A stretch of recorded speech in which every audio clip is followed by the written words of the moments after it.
She stood in my yard with a red gas can and a cheap lighter, the gasoline trail glistening across my porch like a fuse laid out by someone who planned for this moment, not someone who snapped. And when she said very calm, "If I'm the reason her listings don't sell, then I don't get to have a house," I hit 911 without breaking eye contact, and finally admitted what my gut had been telling me for days. I wasn't up against a homeowners association. I was up against a person using fake authority to control my life. I'm Luke Evans. I bought a beat-up 1970s cabin for 45 grand because I like things with a past real wood hand, hewn beams, porch boards that groan a little when you step just right. I painted the siding a vintage blue that felt like dignity more than style.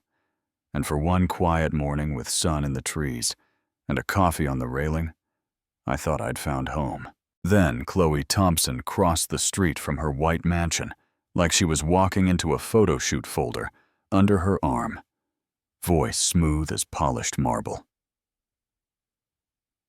"I'm Chloe, president of the HOA. We need to discuss your color choice immediately." And when I asked where that rule lived in the CC and Rs, she flashed a form that looked official from 5 feet away and suspicious from 4. The kind of paper that hopes you won't ask follow-ups. While she talked about community standards like it was scripture, I noticed something that chilled me. More than her tone, the inspection sticker on my meter box was upside down, not crooked, rotated and fresh. Chalk marks had appeared on the sidewalk by the service line. Neat little symbols that hadn't been there when I went to the hardware store. And that's when the black SUV idling too long across the street stopped being background and started being a clue. At 6 a.m., sharp, 3 hard knocks, a tall guy in a contractor vest who looked like he'd rather be anywhere else. "I'm Jake Morrison, compliance contractor. Need to document your violation under Section 6.22 for unauthorized exterior modifications." And while he stumbled over words like architectural review board, Chloe uncapped a thick black marker and, with the patience of a person who practices intimidation, wrote, "Violation.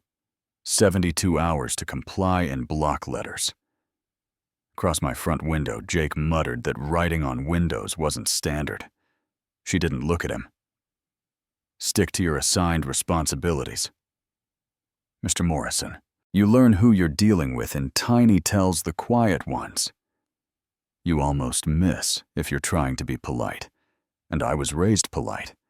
But I was also raised to document what I can't stop. So I took photos, timestamps, measurements, and when a silver-haired neighbor named Dorothy waved me over that afternoon, poured strong coffee, and said, "I've got some things you should see before," that 72-hour clock runs out. I listened. Dorothy's folder held minutes from the last legitimate HOA meeting, a membership roster that didn't include half the people Chloe bullied, and an email from the real president, Margaret, saying she'd moved to Florida and there needed to be an election. There never was. Chloe just declared herself interim and started issuing orders. Real estate agent 3, listings down the block. Tight divorce timeline. Everything depends on curb appeal. You put it together, and the picture isn't community, it's control. Night made everything simple, because fear is simple at 3 a.m. Human footsteps crossed my roof, slow, deliberate. And when morning came, I found 12 bolts on my metal panels, loosened. One turn, not removed just enough to fail in wind. A gallon of primer poured down the siding I'd painted. White streaks like tears over blue small footprints leading away. Size 6 or 7 deep brick gouges in cedar, where the street couldn't see a white utility pickup with a crooked city magnet popped my meter with a key. 10 minutes later, lights flickered, then stabilized. No ticket, no work order, In the city portal, message received. We can touch your life whenever we want. I kept saying, stay calm. Document, don't give them a scene. Then my insurance called. We've received reports. Your water damage may be self-inflicted. Claim suspended. Pending investigation. Anonymous neighbors said. I'd been drinking, said I was erratic. Said a lot of things that stung.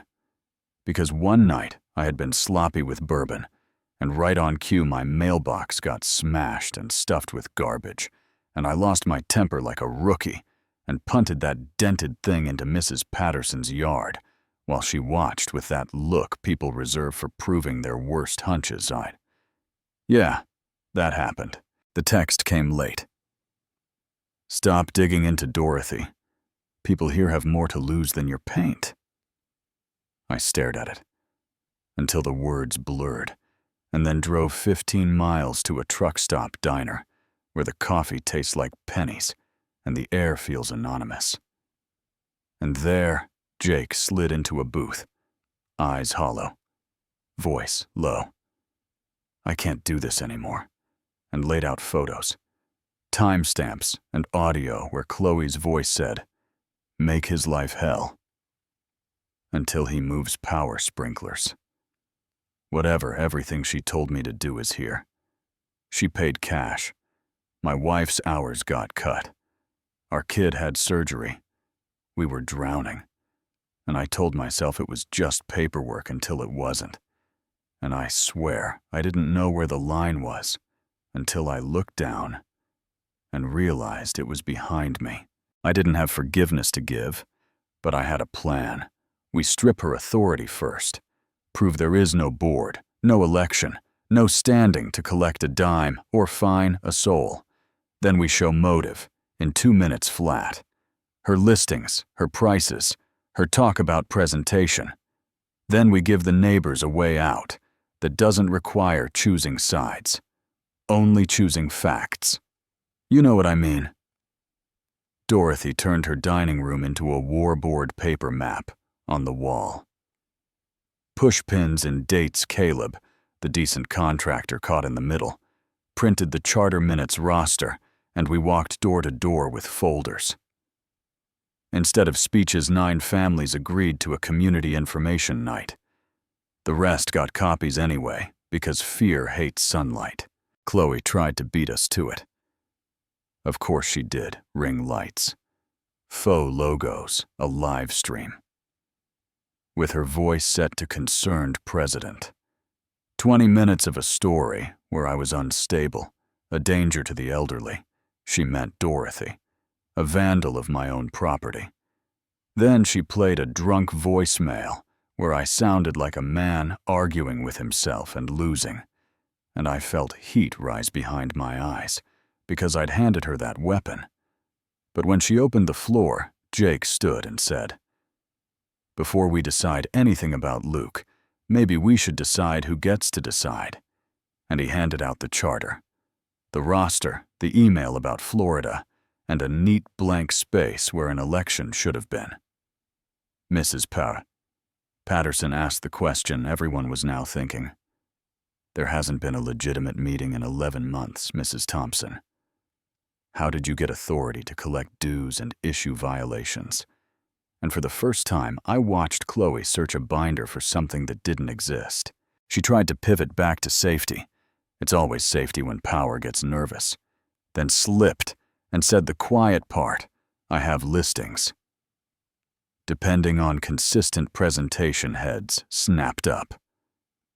Jake distributed printouts of those active listings, staged to the teeth, priced like uniformity equals virtue. And the room shifted not toward me, toward the gap between her claims and her paperwork. That's when the dam broke in Dorothy's living room later that night. 15 neighbors in a circle, a timeline of 2 years of petty citations and sudden complaints and mysterious work crews that never left tickets. And Chloe walked in without waiting, said, you people have no idea what you're destroying.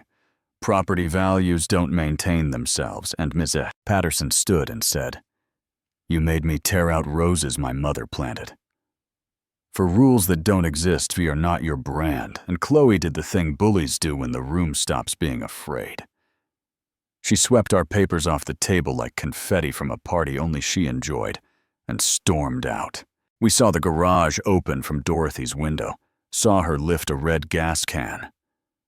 I drove too fast and hit my street to find her circling my porch with accelerant, moving with that efficient mechanical focus that means the decision is already made.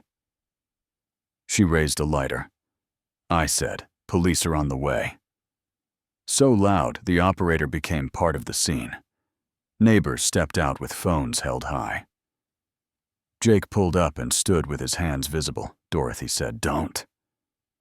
Chloe, in a tone that cut right through the gasoline smell. The lighter clicked, a tiny flame flickered and felt bigger than the world. Sirens washed the block in blue and red. She tried to tow the lighter away. Officers moved fast. One bagged the can. One pointed to my doorbell's ham. One gave commands that end with metal on metal, and just like that, the mask came off for good. Look. I won't pretend I felt heroic. I felt tired, shaky, weirdly sad.